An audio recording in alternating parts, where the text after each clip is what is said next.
I went to the beach to relax and ended up discovering my husband's betrayal.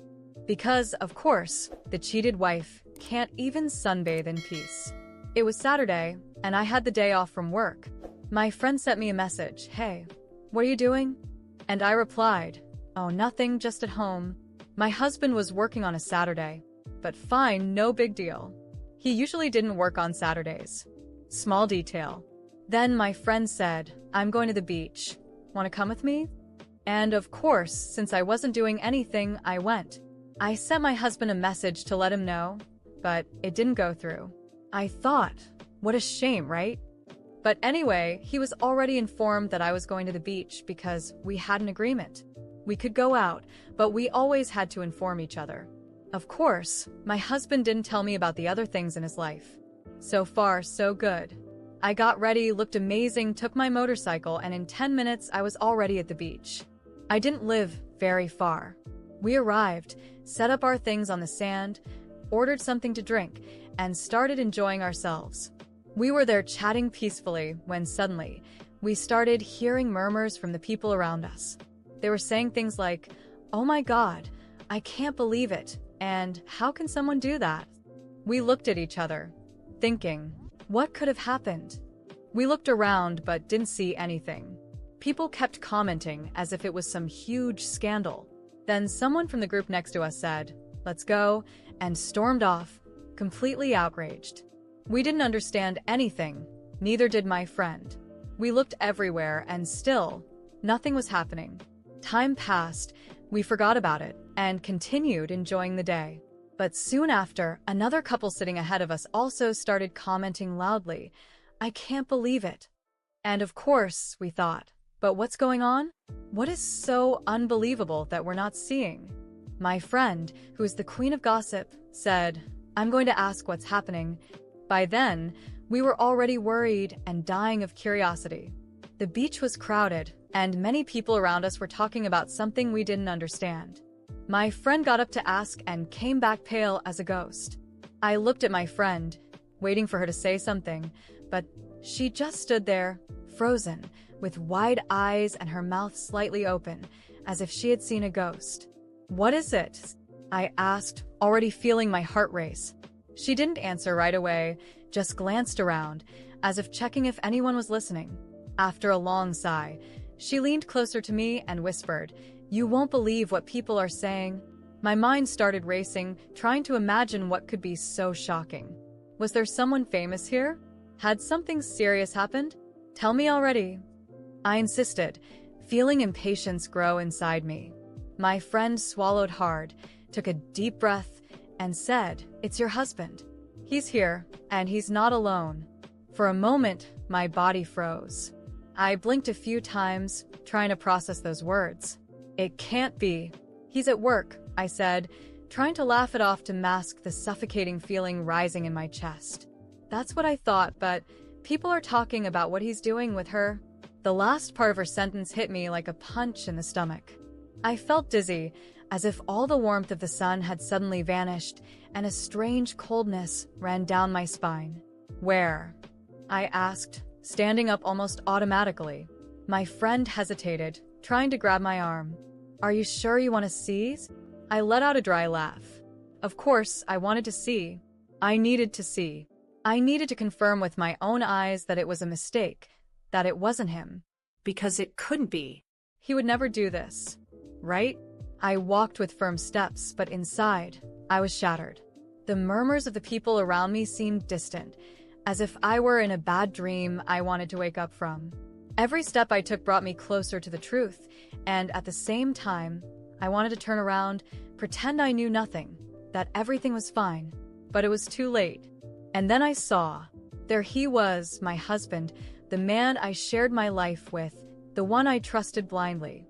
He was there on the beach, our beach, doing that with another woman, in the middle of everyone, as if nothing else mattered, as if I didn't exist.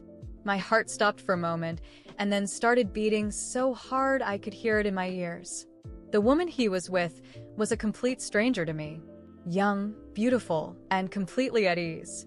She laughed, touched him as if he belonged to her, as if I had never existed. I felt my eyes burn, But I didn't let the tears fall. Not there. Not in front of that public humiliation. The people around us kept looking, whispering, some discreetly, others staring shamelessly, with expressions of shock and disapproval. And him? He didn't even notice the people nor me. He was lost in the moment, without any shame. My friend slowly approached, trying to pull me away. Let's go, you don't need to see this. But I did. I needed to. I needed to burn that image into my mind, to feel every piece of that pain because I knew it would change me forever. I stood there, frozen, for longer than I should have, observing every detail. The way he smiled, the way he touched her, how they seemed so comfortable, as if this was normal for them, as if they had done it before. And maybe they had. That's when it hit me. This wasn't the first Saturday he worked. It wasn't the first time he left without notice, forgot to reply to my messages. Suddenly, everything started to fit together like a cruel, inevitable puzzle. How many times had he lied to me? How many times had he left me alone, thinking everything was fine, while he was doing this somewhere else? I felt a mix of anger, disgust, and a horrible sense of betrayal crushing my chest. I wanted to scream, to confront him right there, to throw everything in his face, but at the same time, I knew he didn't deserve it. He didn't deserve my reaction or my pain displayed for everyone to see. I took a deep breath and turned away without saying a word. My friend followed, holding my arm tightly, probably afraid I would break down right there. But I didn't. Not at that moment. I got on my motorcycle, put on my helmet, and left as fast as I could. The wind hit my face, but it wasn't enough to erase the image of him with that woman. Every detail was burned into my memory like an unwanted tattoo. I felt numb, as if nothing made sense anymore. I arrived home and sat on the couch, staring into space. The silence in the house now felt heavy, suffocating. Everything here had his presence, and at the same time, it felt so distant. I picked up my phone, looked at the last message I had sent him, still unanswered. And then, without thinking twice, I typed a single phrase, "I saw you." I didn't wait for a response. I didn't want to hear excuses. I didn't want explanations. Because there was nothing left to explain. What I saw was enough. After typing the message, "I saw you" on my phone, I stared at the screen for a long time. The image of him, in that hidden corner of the beach, an area already known as a refuge for couples who wanted, that would never leave my head. It was like a mental tattoo, burned into my memory. Every laugh, every touch, the way he was so comfortable with that woman as if I had never existed. I took a deep breath and, before pressing send, something inside me screamed, no. This wasn't how it was going to end. I wouldn't give him the satisfaction of knowing he had destroyed me so easily. I deleted the message. He didn't deserve to know that I saw him. He didn't even deserve the satisfaction of imagining what I was feeling. If he wanted to play this game, I could play too. I remembered something. Or rather, someone. His best friend, the one who had always been a little too kind to me. The one who gave me lingering looks when my husband wasn't around. The one who, on a few occasions, had let slip comments that a committed man should never ignore. And there I was, sitting on my couch, my heart pounding furiously, and a rage boiling inside me. I made a decision. I grabbed my phone and, without hesitation, searched for his name in my contacts. My hand trembled slightly, not from fear, but from a strange adrenaline that made me feel more alive than ever. He answered on the second ring, his voice slow and filled with that irritating confidence. "Hey, how's it going?" I swallowed hard and smiled, even though he couldn't see me. "Hi.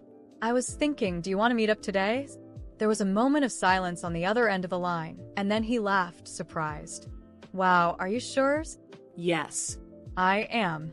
We arranged to meet at a discreet hotel on the other side of town. I chose the place on purpose. Nothing too flashy, but not cheap either. I didn't want him to think I was desperate or lowering myself to the same level of cheap betrayal as my husband. I was going to do this with class. I wanted him to see what he had lost. When I entered the hotel room, I looked around, taking in every detail. The neatly made bed with impeccable sheets, the heavy curtains blocking out the daylight, the soft lighting giving the room an almost too intimate feel. He was sitting on the edge of the bed, looking at me with a mix of desire and doubt. "I can't believe you actually came," he said, running a hand through his hair, nervous. I smiled, walking slowly towards him, feeling the power in each step I took. Why wouldn't I? Things happened quickly. He wasn't like my husband. There was a hesitation in his touch, as if he knew he was stepping into dangerous territory. But I didn't hesitate. I wanted this. I needed this. Every touch from him was like a direct response to the pain I had felt on that beach.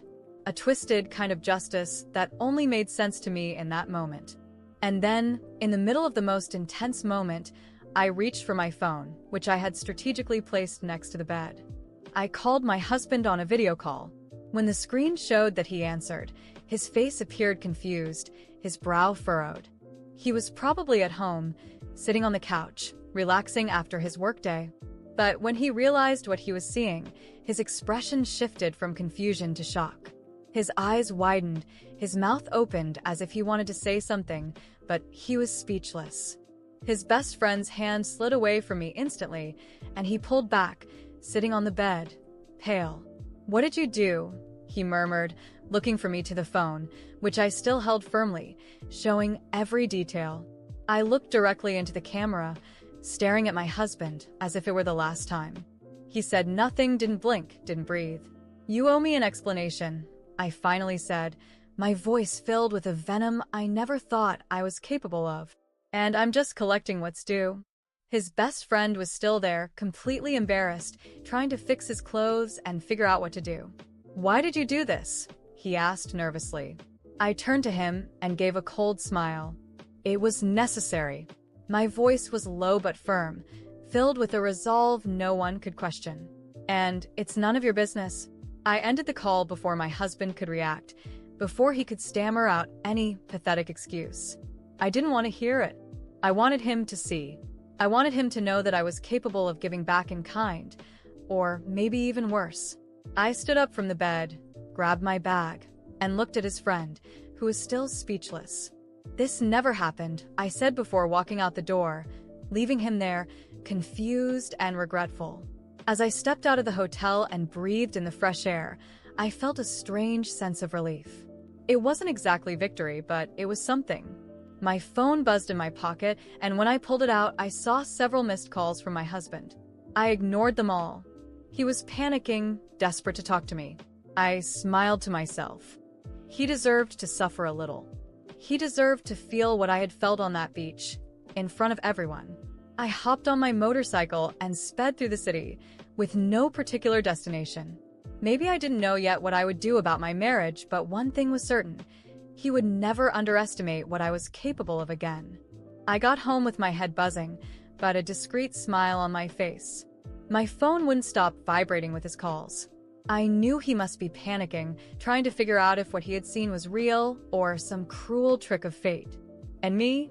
I just wanted to savor the taste of my revenge a little longer before facing the inevitable. I dropped my keys on the table and walked to the mirror in the living room.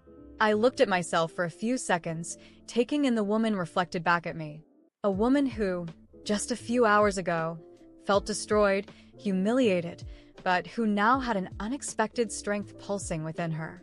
I grabbed my phone, took a deep breath, and dialed. He picked up on the first ring. "What the hell did you do?" His voice was furious, filled with rage and desperation. "How could you? With my best friend?" I sat on the couch, crossed my legs, and smiled, knowing he couldn't see me. The calm in my voice was almost theatrical. "You want to talk about courage? Funny. I thought you had plenty that Saturday." I paused for a moment, feeling the silence from his end of the line. "At the beach, in that hidden little corner where you thought no one would see you." His silence was deafening.